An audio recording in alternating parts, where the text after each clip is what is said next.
Hello guys, welcome back to the study. This is Dheeraj Kumar. अभी करेंगे हम लोग इंडियन एयरफोर्स रैगा का मॉक टेस्ट नंबर 16। और टेलीग्राम चैनल पे बहुत सारी पीडीएफ मैं दे चुका हूँ जो भी यूट्यूब पे क्लासेस होती है। तो आप टेलीग्राम चैनल को ज्वाइन कर लो। टेलीग्राम पे सर्च करना @A to Z स्टडी।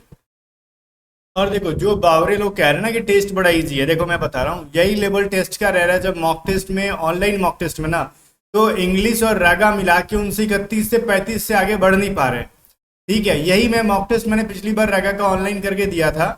उसमें मैंने मैक्सिमम मार्क्स देखा, किसी का 34 पॉइंट समथिंग था।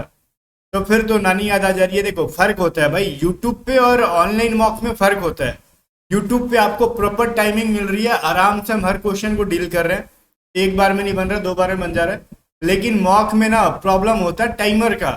तो फिर इस बेसिस पे एग्जाम में भी डिफिकल्ट नहीं होता, एग्जाम में भी इजी होता है। लेकिन वहाँ पे टाइमर का जो सीन होता है ना, थोड़ा सा पैनिक क्रिएट हो जाता है। और फिर भी आपको इजी लगता है तो आप चुपचाप जहाँ डिफिकल्ट मिल रहा है उसको फॉलो करो और अपने भ्रम में भुलाए रहो, और कुछ नहीं है। ठीक है, भ्रम में जो हो ना भुलाए रहोगे, क्योंकि आपने देखो थोड़ा सा भी लेवल बढ़ता है एग्जाम का ना तो कट ऑफ डाउन हो जाती है। देखिए ना पिछली बार क्या कट ऑफ गई। तो पेपर डिफिकल्ट नहीं होता, बस जीके में थोड़ा सा वो लोग अंडे बंडे पूछ लेते हैं। और वो जीके में अंडे बंडे पूछने का मेरी कोई आदत नहीं है, बिकॉज मेरे को पता है कि कितना भी जीके पढ़ लो, जब अंडे बंडे जीके पूछा जाएगा तो घंटा नहीं बनने वाला किसी से। ठीक है, बाकी मैथ रीजनिंग का लेवल वही होगा। लिख के मैं देता हूँ जो मैं दे रहा हूँ यहाँ पे। बाकी चलो, अगर आप में से कोई पेड मॉक टेस्ट ज्वाइन करना चाहता है, A to Z study app को डाउनलोड करो, ऑनलाइन मॉक टेस्ट लगाओ। यहाँ पे आपको वाई ग्रुप की बेस्ट मॉक टेस्ट मिलेगी। हाँ, हमारी मॉक में ना अभी मैं बोलूँ, नॉन वर्बल की क्वेश्चन जो यूट्यूब में करा रहा हूँ वो इजी है। इतना इजी एयरफोर्स एग्जाम में नहीं देगा। मैं जानबूझ के करा रहा हूँ बिकॉज बहुत सारे लोग ऐसे हैं ना जिनको बेसिक्स पता ही नहीं। तो नॉन वर्बल सीखने दो अभी उनको। अब एग्जाम में बहुत प्रॉपर टाइम है पूरा। टू मतलब क्या कह रहे हैं ना, सितंबर बैठ के डिफिकल्ट कर लेवल के मॉक टेस्ट करते रहेंगे। लेकिन अभी तो इजी जी मैं दूंगा। हमारे पेड मॉक में इजी का कोई सवाल नहीं है। इसमें नॉन वर्बल का लेवल अच्छा खासा मैं दे रहा हूँ, क्योंकि ये उनके लिए जिनकी कोर्सेज खत्म हो जा रही है या फिर कोर्सेज के दौरान वो मॉक टेस्ट करना चाहते हैं। अगर आप वाई ग्रुप की बेस्ट बैचेस के बारे में जानना चाहते हो या फिर कम टाइम के अंदर बढ़िया से तैयारी करना चाहते हो वाई ग्रुप के, तो इस बार के लिए हम 10 देखो 600 रुपए की बैच है हमारी A to Z study app के ऊपर। उसमें कंप्लीट रिकॉर्डेड क्लासेस मिल जाएगी वाई ग्रुप की, इंग्लिश की भी, रैगा की भी। रैगा के अंदर मैथ, रीजनिंग, जीके सब, और इंग्लिश ग्रामर पूरा बढ़िया से। और पैसेज के लिए, वोकैबलरी के लिए, आपको प्रॉपर प्रैक्टिस के लिए पीडीएफ वगैरह, मैथ की पीडीएफ, रीजनिंग की पीडीएफ सब दी जाती है वहाँ पे। साथ में ऑनलाइन मॉक टेस्ट भी देंगे हम लोग, 40+ मॉक टेस्ट दे रहे हैं। साथ में पीडीएफ वगैरह भी आपको जितनी इस बैचेस के अंदर मिल जा रही है। अगर आप में से कोई कम टाइम के अंदर ज़्यादा स्कोर करने के लिए तैयारी करना चाहता है तो आप हमारी A to Z study app को डाउनलोड कर लो, लिंक डिस्क्रिप्शन में। कुछ भी प्रॉब्लम आती है बैच को ज्वाइन करने के लिए तो व्हाट्सअप करके पूछ लेना 7279047787 पे। या फिर कोई ऐसा बच्चा है जिसकी रैगा बहुत अच्छा है, सिर्फ इंग्लिश बैच लेना, तो उसके लिए भी 250 रुपीज़ का इंग्लिश बैच जो है बना दी गई है। उसमें आपको ग्रामर की वीडियोस प्लस वोकैबलरी की और प्रैक्टिस क्वेश्चंस की पीडीएफ मिल जाती है फ्री में, अलग से बाई नहीं करना पड़ता है। उसी 250 रुपीज़ में सब मिल जाता है आपको इंग्लिश के लिए। बाकी फर्स्ट क्वेश्चन देखो, अजंता की गुफाएं कहाँ है? कहोगे जहां बनाई गई होगी वहीं पे होगी, और कहाँ पे होगी? तो कहाँ भाई, तो मध्य प्रदेश में है क्या? नहीं। ठीक है, ये कहाँ पे? महाराष्ट्र में है, तो ये चीज याद रखोगे। चलो, कह रहा है ब्रह्म समाज के संस्थापक क्या है? मैं बोलता हूँ ना, इसमें 80% लोग गलत करते हैं, 20% लोग सही इसका आंसर दे पाते हैं। बोलोगे कैसे सर? देखो, राजा राम मोहन राय, यहाँ पे क्या है, स्वामी दयानंद सरस्वती, रामकृष्ण परमहंस और नन ऑफ दीज। तो बहुत सारे लोग इसमें स्वामी दयानंद सरस्वती आंसर करते हैं। तो कहोगे तब होगा क्या, यही तो आंसर है? नहीं, स्वामी दयानंद सरस्वती ने तो आर्य समाज का स्थापना किया था, आर्य समाज का भाई। तब सर राजा राम मोहन राय ने ब्रह्म समाज का किया था, याद रखोगे आप। तो दयानंद या फिर स्वामी दयानंद सरस्वती जी ने क्या किया था? आर्य समाज का संस्थापना। एक लोसांग उत्सव है, ये कहाँ मनाया जाता है? इसको मैंने जब दिया था तो मोर देन 50% लोगों ने आंसर किया था इन नागालैंड। ऐसा नहीं है भाई, नागालैंड के अंदर लोसांग नहीं मनाया जाता है, वो मनाया जाता है सिक्किम के अंदर। तो ये चीज आप थोड़ा सा याद करके रखोगे। और इसके स्पेलिंग में मिस्टेक है, बिकॉज देखो ये प्रोनाउंसिएशन में भी मिस्टेक है। लोसांग नहीं, लुसुंग कहते हैं इसको, लुसुंग ऐसे लिखा जाता है इसको। ठीक है, तो इसको हम लोग करेक्ट कर देंगे। तो ये जो वर्ड है लुसुंग कहते हैं इसको, ऐसे करके। अब इसको जो भी पढ़े बोलो, ठीक है, बट ये जो है ना सिक्किम के अंदर मनाया जाता है। 4 नंबर क्वेश्चन क्या कह रहा है? देखो, कह रहा है, पहला क्वेश्चन है, एक ग्रह की अपनी कक्ष में सूर्य की अधिकतम दूरी को क्या कहते हैं? अगर कोई ग्रह जो है ना अपनी कक्ष में है, वहां से सन की जो मैक्सिमम डिस्टेंस हो जाएगी उसको कहते हैं हम लोग अपसौर। ठीक है, अपहेलियन। ठीक है। और जो न्यूनतम दूरी होगी, मिनिमम जो यहाँ पे थोड़ी सी ढंग से लिख दूं, जो मैक्स डिस्टेंस होता है उसको एपिहीलियन कहते हैं हम लोग, ठीक है। जो मिनिमम डिस्टेंस होता है उसको पेरिहीलियन कहते हैं हम लोग। ये चीज याद रखना आप, ठीक है, बहुत इंपॉर्टेंट सवाल है, कभी कभार पूछता है। सिक्किम की राजधानी कहाँ पे है, सब लोग बता सकते हो, गंगटोक में। बहुत सारे लोगों को ना स्टेट का नहीं पता रहता, कैपिटल वगैरह। हरचरित्र नामक एक बुक है, उसको किसने लिखा था, ये तो मैंने बहुत बार रिपीट करा दिया, बाण भट्ट ने लिखा था। कह रहा है एडीबी का फुल फॉर्म क्या होता है, चलो वीडियो को रोक के सच सच बताना किसने सही किया एडीबी का फुल फॉर्म। कहोगे एडीबी का पता नहीं सर, एबीसीडी लिख देते तो कुछ बोल समझ भी पाते, लेकिन एडीबी नहीं। हाँ, एडीबी होता है एशियन डेवलपमेंट बैंक, ठीक है। African development bank, American development bank नहीं, एशियन डेवलपमेंट बैंक को कहते हैं एडीबी। कह रहा बताओ इसमें से कौन सा साइन को रख देंगे, ठीक है, एबीसीडी में से लेके, तब जाके ये अपना सटीक सटीक बन जाएगा, इक्वेशन को सही कर देगा। देखो भाई, पहले में हम लोग ऑप्शन ए रख के देखते हैं, 5 × 3 + 8 -4 डिवाइडेड बाई 2 = 21 आता है कि नहीं, अपने को चेक करना है। पहले डिवाइड मारेंगे, 2 बार में कट जाएगा, 5 × 3 = 15 प्लस में 8 -2, ठीक है। अब देखो यहाँ पे क्या हो जाएगा, 15 8 कितना होता है 23, 23 - 2 कितना हो जाएगा 21, जो कि बिल्कुल भी सही है, ठीक है ना। तो उम्मीद है कि आपका सही होगा। चलो अगले सवाल की तरफ चलते हैं फिर हम लोग। 23 का सही आंसर है।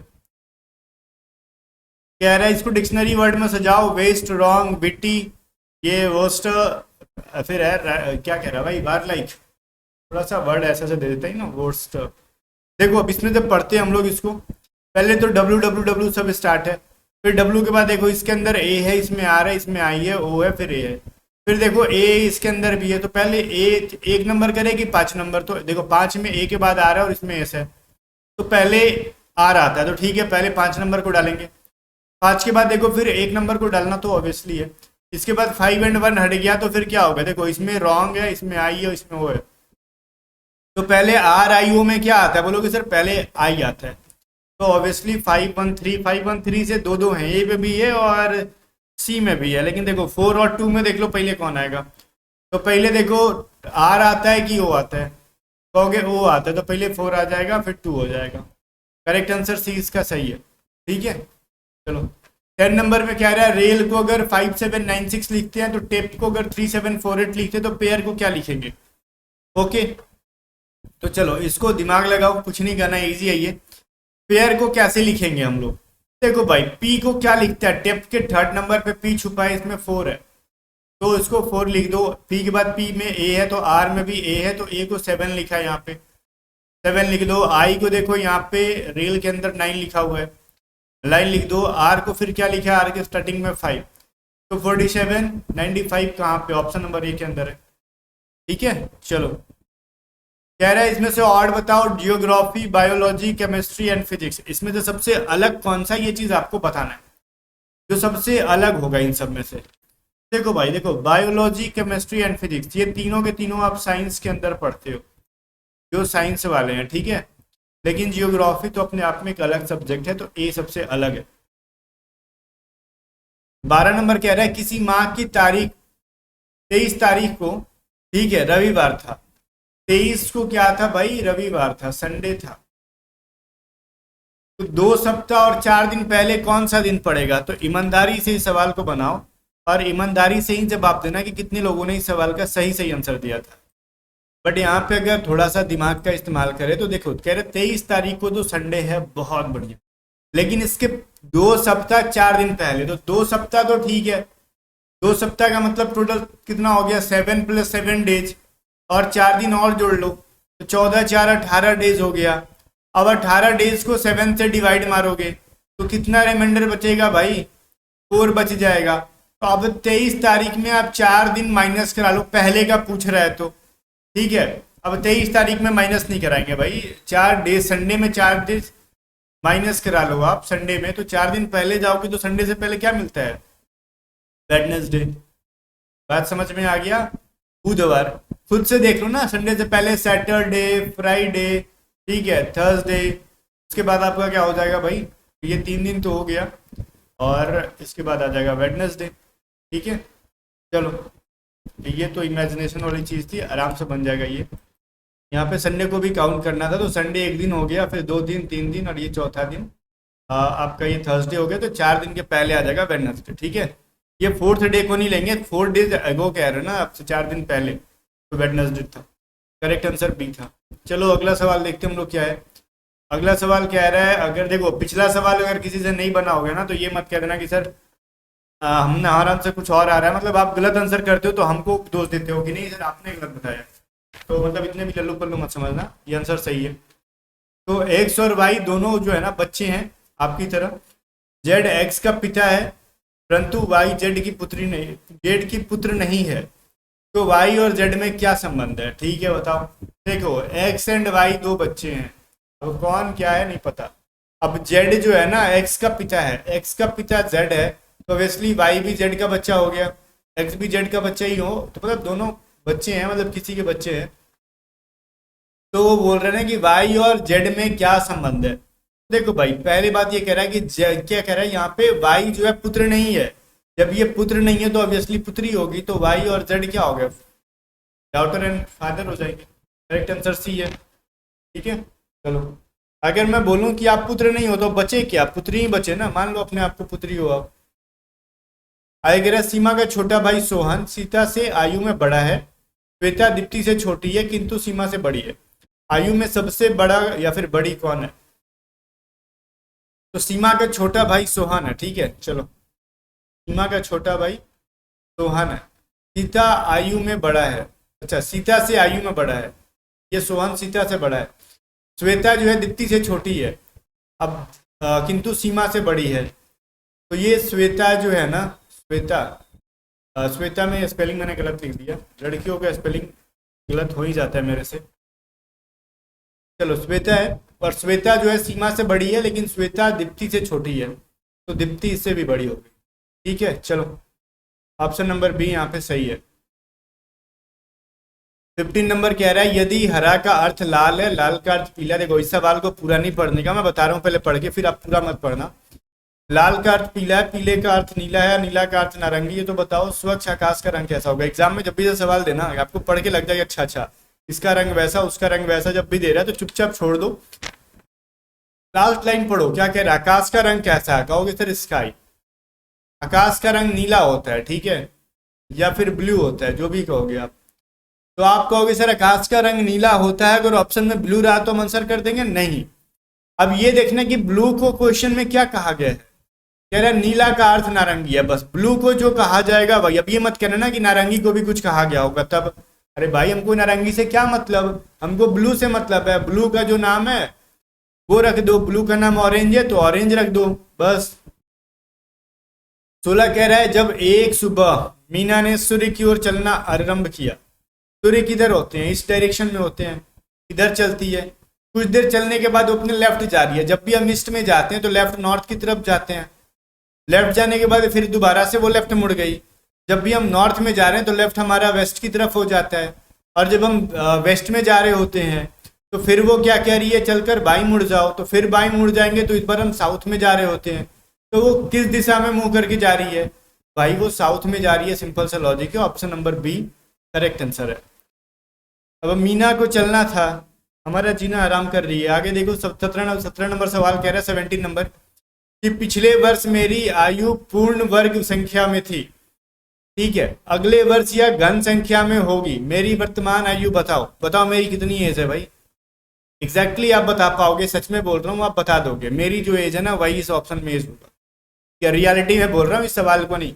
देखो पिछले वर्ष मेरी आयु जो थी ना पूर्ण वर्ग संख्या में थी, मतलब ये मान लो प्रेजेंट में एक्स है तो पिछले साल एक्स का स्क्वायर था, और ठीक है, और नहीं ये चीज़ गलत हो जाएगा, ऐसे नहीं कह सकते। पिछले साल जो भी था वो एक कंप्लीट संख्या था ना, तो ऐसे देख लो, और अगले साल एक घन संख्या में हो जाएगा। तो पिछले साल ऑप्शन से बनाते ही सवाल को, मान लो अगर प्रेजेंट में हम 26 रखते हैं तो 26 से एक साल पहले जाओगे तो कितना होगा 25, तो 25 एक 5 का स्क्वायर है, सही है, और 26 से एक साल बाद जाएंगे तो हो जाएगा ये 27 जो कि 3 का स्क्वायर है, सॉरी 3 का 3 है, क्यूब कह रहा है, तो ये 27 हो गया। तो ये घन संख्या हो गया ना, 3 का क्यूब 5 का स्क्वायर, और एग्जैक्ट एज कितना हो गया 26, करेक्ट आंसर है।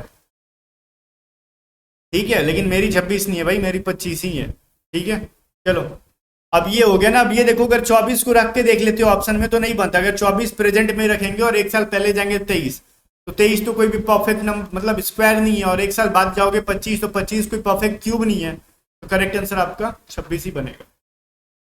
कह रहा है वह छोटी से छोटी संख्या ज्ञात करो जिसको 1050, 1250, ठीक है छोटा छोटा लिखते हैं, 1050, 1250 और 1650 में क्रमशः 43, 71, 31 और 7 से शेष बचे। क्या करने में? भाग देने में। तो सवाल ही मैंने उल्टा पलटा पढ़ दिया डिजिट लिखने में।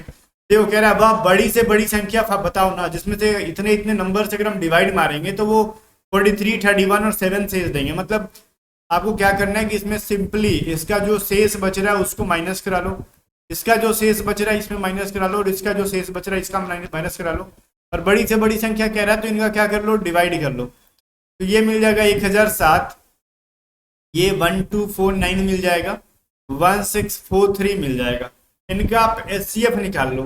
एचसीएफ निकालने पे जो वैल्यू आएगा, जैसे 1007 को ना 1249 में मारोगे डिवाइड तो ये मिलेगा 1007, तो 242 और फिर 1007 करो और यहाँ पे डिवाइड मारो तो क्या मिलता है? 2 बार में कटना चाहिए ये फिर। लेकिन हमने एक चीज़ गलती लिखा है यहाँ पे, देखो जल्दीबाजी मेरी नजर गई। यहाँ पे इसको घटाएंगे तो 14 नहीं बल्कि 1219 आएगा, अदरवाइज हमारा पूरा गलत सवाल बन जाता है ये। वही मैं कहूँ इतना बड़ा वैल्यू कहाँ से मिल रहा है? कितना ये कितना था ना 1219, ठीक है। अब जाके अपना सही आंसर आने की पॉसिबिलिटी पूरी बन गई। अब यहाँ पे बच जाएगा 2, बच जाएगा 1 और 2, 212 को मारेंगे डिवाइड इतने से, तो ये मेरे हिसाब से 2 बार में तो नहीं कटेगा, 3 बार में 4 बार में करके देख लेते हैं इसको। तो 212 इंटू 4 कर लो, 4 दूनी 8, 4 एंड 4 दूनी 8। थोड़ा सा ना ये लॉजिकल बन जाता है तो माथा सनक जाता है, ठीक है। इसको करेंगे तो ये बन जाएगा 159, डिवाइड मार दो तो कम से कम माइनस कर लो यहाँ पे आप, 4 बार में डिवाइड हमने किया था तो। और मैंने लिख रहा तो लिखा क्यों नहीं भाई यहाँ पे? इसलिए मैंने लिखने की कोशिश की बट ये पेन चला ही नहीं वहाँ पे। 159 हो गया। अब यहाँ से अब देखो ये 2 फुट मतलब 212 और इसको डिवाइड नहीं मार पाएंगे, तो 149 को ना 212 से डिवाइड करेंगे एक बार में तो कट के मिल जाएगा 53। अब 53 को अगर 159 से करोगे तो 3 बार में कट जाना है ये पूरा, तो मतलब 53 को अब डिवाइड मारेंगे इससे 1643 से, ठीक है। तब यहाँ पे हम लोग अलग से लिखते हैं 53 1643, तो 3 बार में ले जाओ, ये पूरा पूरा नहीं 31 बार में इससे कट जाएगा, उतना क्या करना है, पूरा पूरा 31 बार में कट जाएगा क्योंकि 53 को अगर 31 से डिवाइड मारोगे तो कट जाएगा। तो मतलब 53 आपका एचसीएफ मिल जाएगा यहाँ पे। करेक्ट आंसर क्या हो जाएगा? 53। तो थोड़ा सा ये ट्रिकी क्वेश्चन है, मतलब आपको टाइम टेकिंग सवाल है। तो एग्जाम में जब भी ऐसा सवाल आए तो एक काम करो, जो सब में क्या है ना कुछ शेष बचता है अलग अलग, तो उन शेष को माइनस करा लेना, रिमाइंडर को माइनस करा के उन सबका एचसीएफ निकाल लेना, ठीक है। और एचसीएफ जब निकाल लोगे, क्योंकि मेरे पास तो यहाँ रफ करने की जगह नहीं है, आपके पास एग्जाम में प्रॉपर रफ करने का जगह होगा तो थोड़ा सीक्वेंस में लिखोगे, मैंने इधर उधर लिख दिया सब, ठीक है ना। चलो कह रहा 18 वस्तुओं का कॉस्ट प्राइस है, 15 वस्तुओं का सेलिंग प्राइस के बराबर है, तो प्रॉफिट कितना हो जाएगा भाई? तो सेलिंग प्राइस हो जाएगा 15, कॉस्ट प्राइस हो जाएगा 15 और सेलिंग प्राइस हो जाएगी इसकी 18। 3 रुपये का प्रॉफिट हुआ तो 3/15 बटा में 315 इंटू 100, ये कट के 20% निकल जाएगा, ठीक है। ये क्वेश्चन मैंने बहुत बार करा दिया और ऐसे क्वेश्चन आते भी हैं, इसलिए मैं इस पैटर्न को बार बार रिपीट करता हूँ। और एक बार सक्सेसिव डिस्काउंट वाला निकालने का फॉर्मूला मैं देखो, ये जो ऐसा और क्वेश्चन मिलेगा सक्सेसिव डिस्काउंट वाला कि एकल छूट बताओ, वो भी सवाल बहुत एयरफोर्स पूछता है, इसलिए मैं उसको भी बहुत बार रिपीट करते रहता हूँ। चलो फिर इस सवाल को देखते हैं क्या कर रही है। कोई धन 20% वार्षिक ब्याज की दर से कितने वर्ष समय में दुगना हो जाएगा? मान लो अमाउंट क्या है, प्रिंसिपल क्या है, पी है, और सिंपल इंटरेस्ट कितना मिल रहा नहीं पता, तो मान लो अमाउंट कितना हो जाएगा, पहले दुगना हो जाएगा तो पी का दुगना 2p, तो ऐसा ही कितना हो जाएगा 2p - 2 मतलब p, और r की वैल्यू दे रखा है 20%, तो हम लोग PRT पढ़ते हैं ना, तो p प्रिंसिपल है, r की वैल्यू 20 है, टाइम का नहीं पता बटा 100, हमारा ऐसा ही भी आ रहा था p, तो p कट जाएगा 20 25 100 और टाइम बराबर हो जाएगा 5, ठीक है। चलो आय कह रहा है किसी वस्तु पर देखो जो क्रमागत बट्टा है 20% का और 30% का, मतलब समतुल्य बट्टा कह लो या फिर इसी को इक्विवेलेंट डिस्काउंट कह लो या फिर सक्सेसिव डिस्काउंट कह लो, जो भी कहते हो इसको कह लो। ये सवाल देता है एग्जाम में। देखो तो क्या लिखोगे, 20 + 30 - 20 × 30, यही फॉर्मूला पढ़ाया था ना मैंने आपको, R1 + R2 - R1 × R2।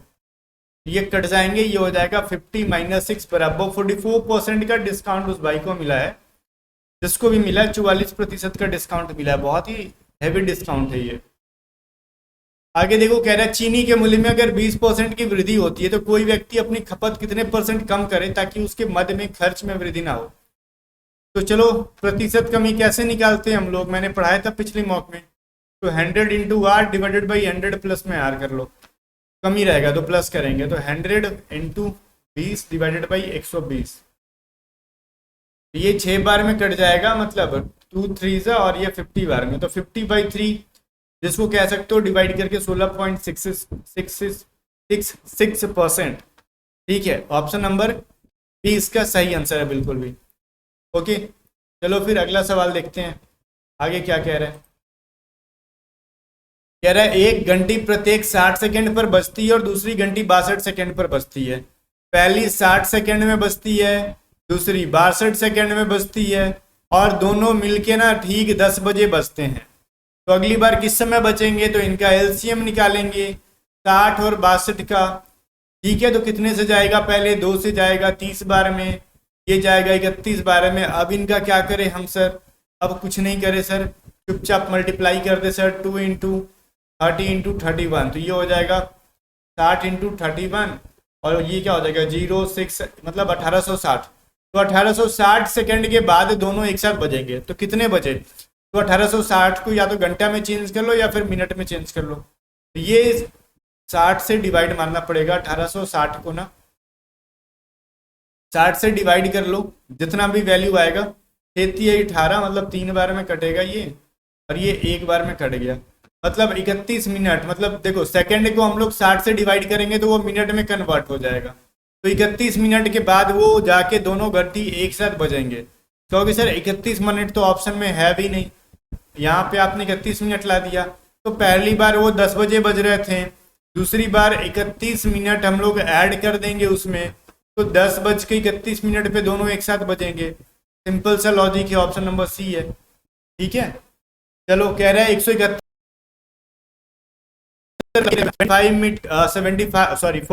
km/h की गति से चलते हुए 229 मीटर लंबे एक पुल को कितने समय में पार करेगा। देखो डिस्टेंस बराबर क्या होता है, स्पीड इनटू टाइम। डिस्टेंस मतलब ट्रेन की लंबाई प्लस में ब्रिज की लंबाई, और स्पीड दे रखा है जो अपना स्पीड है, और टाइम जो दे रखा है टाइम है। तो भाई देखो 171 ट्रेन की लंबाई, 229 मीटर लंबा ट्रेन, और ये 45 km/h की स्पीड से चलने वाली गाड़ी को मीटर पर सेकंड में चेंज कर लो, 5/18 से मल्टीप्लाई कर लो, इंटू टी कर लो। ये 9 दूनी 18 और ये 9 × 5 = 45। ठीक है, अब इन दोनों को अगर हम जोड़ दें तो कुछ मिलेगा खतरनाक सा, 400। 400 बटा में 25, 400 = 25 इंटू टाइम, तो टाइम बराबर क्या हो जाएगा 400 × 2 / 25। ये कितने बार में कटेगा भाई, 16 बार में, तो ये टाइम बराबर हो जाएगा 32 सेकंड है क्या, ऑप्शन नंबर सी यहाँ पे है। ठीक है, चलो कह रहा है एक आदमी ने 2 रेडियो जिनमें से एक पर 10% का हानि हुआ, लॉस हो गया 10% का, और दूसरे पे 10% का प्रॉफिट हो गया उसको। तो प्रतिशत हानि क्या, देखो लॉस के लिए माइनस करो, प्रॉफिट के लिए प्लस करो, तो मतलब -10% + 10%, अब प्लस माइनस मिला के माइनस हो जाएंगे 10 × 10/100। ये कट गए 0, ये 0 0 कट के क्या हो जाएगा -1%, मतलब यह 1% का लॉस हुआ अपने को, हम लोग माइनस में चल रहे हैं अभी। ठीक है, चलो 26 नंबर कह रहा है यदि किसी संख्या को 125 से भाग दे दिया जाए तो शेष 25 बचता है, तो 11 से भाग दिया जाए तो शेष क्या बचेगा। पहली बार वो नंबर क्या है भाई, तो जिससे भाग दे रहे हैं वो, और जो शेष बच रहा है वो, दोनों को ऐड कर लो, 150 बच गया। ठीक है, 150 को अब 11 से डिवाइड मार के देख लो आप लोग, जो वैल्यू मिलेगा ना वो वही आपका रिमाइंडर हो जाएगा, ऑप्शन नंबर बी। ठीक है, चलो 27 नंबर क्या आ रहा है, अगर इसको ऐसे लिखते हैं तो फिर इसको कैसे लिखेंगे। देखो जो ये इसके अंदर एक नया फिगर हमने ऐड किया तो ये 45 डिग्री आगे गया, दिख रहा है? मतलब ये जो यहाँ पे था अब यहाँ पे बन रहा है ये, और इसके जगह पे नया फोटो आ गया डार्क वाला। 45 डिग्री आगे ले जाएंगे इसको भी ना, तो ये जो फोटो यहाँ पे ना ये बिल्कुल ऐसे हो जाएगा, इसका ब्लैंक वाला कलर वाला पार्ट यहाँ हो जाएगा, और ये वाला एक नया फोटो यहाँ पे ऐड होगा। तो ऐसा फोटो कौन सा दे रहा है भाई? कहोगे ऐसा फोटो तो कोई दे ही नहीं रहा सर। हाँ हाँ, देगा भी कैसे? बिकॉज यहाँ पे ऐड होने का मतलब समझ रहे हो, इसको एज इट इज छोड़ के यहाँ ऐड करना पड़ेगा, वो नहीं होगा। तो ये जो है ना ये फोटो इसकी जगह पे चला जाएगा, मतलब ऐसे ऐसे और ऐसे, और यहाँ से थोड़ा सा टेढ़ा करके ऐड होगा, जो कि ए के अंदर ऐड हो रहा है, दिख रहा है ना? मतलब 45 डिग्री आगे ले जाओ और उसके बाद उसके पीछे से एक नया फोटो ऐड करो। तो इमेजिन कर लो 45 डिग्री कैसे आगे जाता है, वो सब तो सिखाया हुआ है। चलो इसका बताओ वाट के जगह पे क्या होगा, वीडियो को रोक के खुद से सोचो। पहली बात एक देखो ना, ये जो एरो का चिन्ह है यहाँ पे वेस्ट में है तो ऊपर में ईस्ट में है, फिर इसका ऊपर में ईस्ट में है तो नीचे में कहाँ जाएगा? वेस्ट डायरेक्शन में देखेगा। ए बी एंड डी, सी को तो मार ही नहीं सकते आंसर हम। फिर इसका जीरो देखो आगे यहाँ पे ना, तो इसका यहाँ पे मतलब एक एंड दो घर आगे चला गया क्लॉकवाइज। इसका जब जीरो है तो एक एंड दो घर ले जाओगे तो मतलब यहाँ पे जीरो आना चाहिए। तो यहाँ पे जीरो कहाँ कहाँ पे भाई? सी को तो पहले ही काट रखा था, अब बी भी नहीं होगा बिकॉज इसका जीरो नीचे है, तो या तो ए या तो डी। अब जीरो के साथ इस लाइन को देखो, इसका लाइन यहाँ था, इसका लाइन यहाँ, मतलब एक एंड दो पोजीशन आगे गए हैं। तो इसका जब यहाँ है तो क्लॉकवाइज दो पोजीशन आगे, एक एंड दो, मतलब यहाँ पे होने चाहिए। यहाँ पे कहाँ पे भाई? ए के अंदर भी नहीं है, बचा कौन सा? One and only D. तो D is the correct answer. 29 देखो सिंपल से, देखते देखते मार दोगे, कुछ बताया नहीं। मैंने कहा ना कि नॉन वर्बल मैंने बड़ा इजी दे रखा है यूट्यूब पे, क्योंकि पेड वाले मॉक टेस्ट में डिफिकल्ट वाले डाल रखे हमने, तो नॉन वर्बल के क्वेश्चन बड़ी कम मिल पाते हैं, बन पाते, इसको बनाने में हालत खराब हो जाती है इसलिए। चलो तो ये जो बस इसको ऊपर वाले को कलर कर दो, इसका ऊपर कलर कर दोगे तो डी बन जाएगा। लास्ट नंबर देखो, ये थोड़ा सा ट्रिकी क्वेश्चन है, इतना आसानी से बन जाए ठीक है, वो भी इतना जज्बाती मत हो जाना कि हाँ बाकी नॉन वर्बल बना दिया तो इसको भी पट से बना देंगे। थोड़ा टाइम दो, वीडियो को रोको, अच्छे से देखो सवाल को, जूम कर लो। यूट्यूब तो आजकल जूम करने का ऑप्शन भी दे रहा है, आगे पीछे स्लाइड करके देख लो और फिर बनाओ। देखो इसको अगर हम ध्यान से देखेंगे तो क्या मिल रहा है, ये जो पहला फोटो था कौन? ये वाला और ये वाला, ये दोनों पहले ना सबसे पहले अपना पोजीशन चेंज कर रहे हैं, सॉरी ऊपर नीचे वाला जो है ना अपना पोजीशन चेंज कर रहे हैं दूसरे फिगर में, देखो ऊपर नीचे वाले। फिर इधर गया तो ये अगल बगल वाले अपना पोजीशन चेंज कर रहे हैं, फिर यहाँ से गया तो ऊपर नीचे वाला पोजीशन चेंज किया। बात समझ में आ रही है? तो अगली बार जाएगा तो क्या होगा, ये अगल बगल वाले पोजीशन चेंज करेंगे, तो ये वाला फोटो जो है ना ये आधा कलर पहले होगा, फिर ये आधा इसका टोपा ऊपर चला जाएगा ऐसे टोपी, ठीक है। और ये दोनों भाई चेंज करेंगे तो इसका कैसे बनेगा? राइट साइड से कलर और इसका नीचे से कलर। कहाँ पे बन रहा है? ऑप्शन नंबर बी के अंदर बन रहा है। बी देखो नीचे है, सी पे मत देख लेना, सी आप जहाँ देख रहे हो सी है, तो बी यहाँ पे, तो बी इसका करेक्ट आंसर है, ठीक है। चलो कमेंट करके बताओ कितना आपने सही किया। बाकी ऑनलाइन मॉक टेस्ट के लिए A2Z स्टडी ऐप डाउनलोड करो, या फिर आप बैचेस ले लेते हो तो इसमें अलग से कुछ नहीं बाय करना पड़ेगा, पीडीएफ भी मिल जाएगी, मॉक टेस्ट भी और वीडियो क्लासेस भी मिल जाएगी। तो देर मत करो, फटाक से A2Z स्टडी ऐप को डाउनलोड करके कम टाइम के अंदर अगर आपको सिलेक्शन लेना है ना तो इस बैच को एक बार आप पढ़ो। मैं गारंटी देता हूँ कि इसमें की जो कंटेंट को दबा के पढ़ लोगे, बढ़िया से रिवीजन कर लोगे, आपके मॉक में तो फटाक से मार्क्स बढ़ेंगे, साथ में आपका रिजल्ट भी गारंटीड होगा अगर आप बहुत बढ़िया से पढ़ लेते हो। तब मिलते हैं नेक्स्ट वीडियो में, तब तक बाय बाय। वीडियो को लाइक करके शेयर कर देना।